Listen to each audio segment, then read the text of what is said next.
We are Dexian, in the business for good. Dinesh Srikantan, Senior Software Engineer at Dexian. If you ever need insights into the AIEP, he's the go-to expert.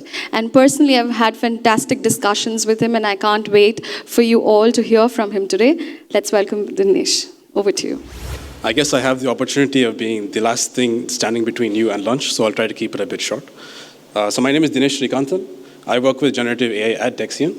I'm sure all of us have heard Kirti earlier. She was speaking about AIEP. So I just want to take you through a little bit about the tech journey that we had at Dexian while we worked on AIEP. So let's take a moment to put ourselves in the shoes of a farmer in rural Bihar. You've just woken up one day and you find out that all of your crops have been flooded. So these are some of the thoughts that are going through your mind. And all of this kind of points to systemic issues that we are trying to solve.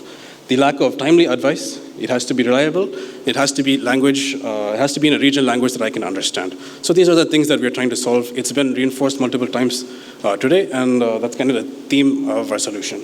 So this is where AIEP comes in. So our cohort, the DINAG cohort, which I'll be explaining about, what we've developed is an AI platform where farmers can ask questions either using our mobile app, Android mobile application, or if they don't have a smartphone, they can also call up our toll-free IVRS number, ask their question in their native language, and receive an answer back within a few seconds. So a very brief introduction about the cohort partners, and then the 5 pillars that we've used to kind of shape our approach to this. So Dexian, that's us. Obviously, all of us have heard about IRRI, the International Rice Research Institute, IFFCO Kisan, I'm pretty sure we're all familiar with them, Sumarth, and Gramhill. So all of us have brought our expertise together to kind of build this solution. The 5 pillars that we kind of based our solution upon, the first one being dynamic and personalized advice. So it's very important for us to be able to serve farmers in their regional language. For example, in Bihar, they speak not only Hindi, but also Bhojpuri, Maithili, and Magadhi. So we had to work on language services that support these kind of things. The second thing is rich data integration. So the information that we provide, it shouldn't be very generic, something that an LLM is able to produce, but it should be hyper-local in nature. Just to give you an example of how we've accomplished this, IFFCO Kisan has run the Krishi helpline for over 7 years. We've taken all of those call logs and added it to our knowledge base. So all of these advisories that we provide are based on curated data sets. The third thing is making it accessible and inclusive. So it's very important for us to make the platform inclusive to people who are not very represented, for example, women farmers and farmers who cannot read very well. In terms of scalable focus areas, we've also chosen to focus on 5 different focus areas at the very beginning of our pilot: animal husbandry, onions, mushrooms, paddy, and kitchen gardening. The very last thing is very important for us in terms of sustainability, make sure that the platform is live and well in the coming years. We've chosen to focus on incorporating open source technologies throughout our pipeline. So in terms of language tech, LLMs, all of these things, data sets, all of this, we provided connectors to open source technologies. So what we should be seeing after this is a small demonstration of how our solution works. So what happens when a farmer faces a problem? They would call up our IVRS number, our toll-free number. They would speak their question in their native language from what I spoke, right? So Hindi, Maithili, Bhojpuri, Magadhi. What we would do on the back end is clean all of this data, pre-process it, and send it to our LLM. We'd use RAG, Retrieval Augmented Generation, to extract the most relevant source of information, package that into an answer, and provide that back to them as speech. So they can hear it through their mobile phones or they can hear it through their Android application. What we also found was that farmers were pretty happy with the information that we provided them, but they wanted some kind of actionability. And what we did was we also summarized everything that we've done and sent them an SMS update after the call so that they could take it to their local agronomist or someone who can help them follow up on these action items. Okay, something else that I can cover while they're trying to fix it. So some of the challenges that we had at the very beginning, I think people have talked about latency. We had issues with latency. Latency is very important for us. In the very beginning when we started working on this project, we had latency of around 3 minutes. It took us around 3 minutes to generate an answer. It's not very acceptable.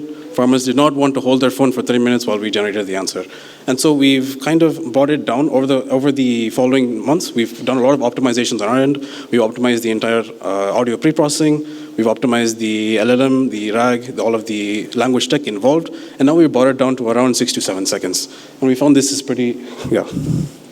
So this is kind of the graph that shows our improvements in latency. And at the end of the day, it's very important for us to give farmers timely advice and reliable advice. And this is one of those important things that showcases that. in the future, what we're planning, what we're hoping to do, what our goal is to give them almost real-time information. So I think everyone's heard of DeepSeek, for example. There's GPT-o3 Mini. So those are models which will facilitate more accurate information being given to them. But also, there's also something that OpenAI has called audio to audio. So I haven't covered this before. I'll go back to it. But we won't have a lot of intermediate steps in between. So just going back one slide. So this is the very generic question being asked.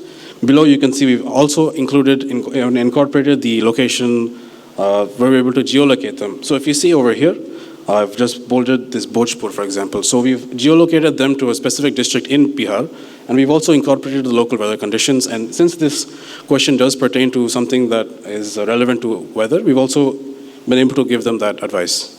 Very quickly, just want to go through the challenges and learnings. The first thing we found was that farmers are not prompt engineers. They're not able to easily structure their questions in easy manner when talking to an AI.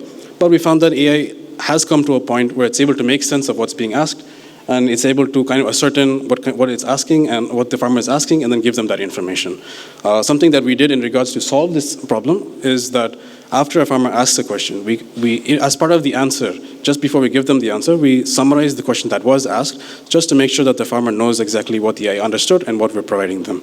The second thing that we found, this has been covered before, challenges in pronunciation. So a lot of farmers in Bihar, they don't speak just Hindi, but they also speak regional dialects such as Bhojpuri, Magadhi, Maithili. For example, one of the interesting things that we found was a lot of farmers were mispronouncing mushroom and saying mushroom, which in Hindi actually means mosquito. But we're trying to ask questions about mushrooms, and yeah, there's a disconnect there.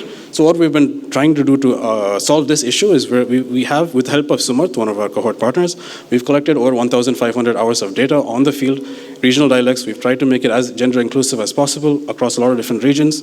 We collected all of this information, and we're trying to fine-tune large language models. So I think we've heard about Bhashini today. There are a lot of open source models out there that we're trying to fine-tune and make sure that we're able to recognize these regional nuances. So today we have more than 1,200 farmers using DynAg, our approach, and around 88% of our users have given us a positive feedback on the answers that we've generated.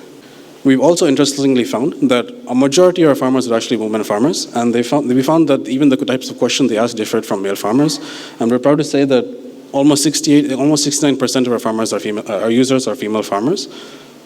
We also found that they're more open to technology and trying to support their family's livelihood. And the very last piece of information is something else that we found while looking at the queries that people are asking. So among our 5 verticals, we found that mushrooms had the highest popularity, and this is because mushroom cultivation in Bihar is actually, it's location agnostic, it's weather agnostic. It's something that people can do in their backyard, and Sumarth, as part of our cohort partner, has been kind of pushing people and empowering them to grow mushrooms to kind of support their livelihood. So having said that, I'd like to thank everyone for your time. AI is the future, embrace it, it's here. Thank you. We are Dexian. In the business for good.